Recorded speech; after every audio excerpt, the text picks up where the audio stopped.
نامی ایک غریب لڑکا اپنی ماں کے ساتھ ایک چھوٹے سے گاؤں میں رہتا تھا۔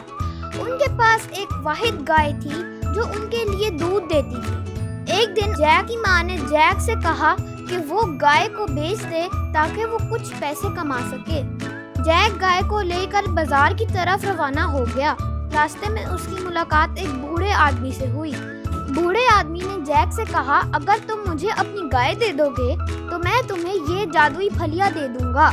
جیک نے پہلے منع کر دیا، لیکن پھر اس بوڑھے آدمی نے بولا کہ یہ پھلیاں جادوئی ہیں۔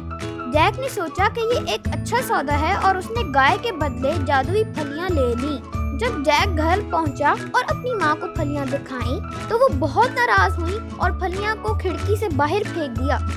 اگلی صبح جیک نے دیکھا کہ ایک بڑا پھلی دار پودا ان کے گھر کے باہر اگا ہوا ہے۔ جیک نے فوراً پھلی دار پودے پر چڑھنا شروع کر دیا۔ چڑھتے چڑھتے جیک ایک جادوئی زمین پر پہنچا جہاں ایک بڑا قلعہ تھا۔ جیک نے قلعے کی طرف جانے کا فیصلہ کیا۔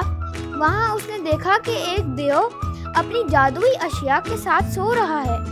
جیک نے دیو کے سونے کی تھیلی لی اور وہ پھر گھر آ کے اس نے اپنی ماں کو دے دی۔ کچھ دنوں بعد وہ پھر اس پھلی دار پودے کی ڈنڈی پر چڑھا۔ جب وہ وہاں پہنچا، وہاں سے اس نے ایک مرغی لی جو سونے کے انڈے دیتی تھی۔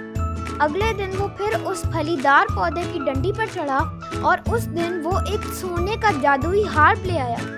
جب دیو جاگ گیا، اس نے جیک کا پیچھا کرنا شروع کر دیا۔ جیک نے تیزی سے پھلی دار پودے کے نیچے اترنا شروع کیا۔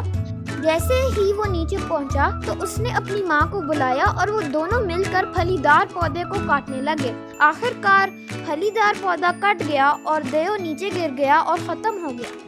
جیک اور اس کی ماں نے سونے کی تھیلی، جادوئی ہار اور سنہری مرغی کی بدولت ایک خوشحال زندگی گزاری۔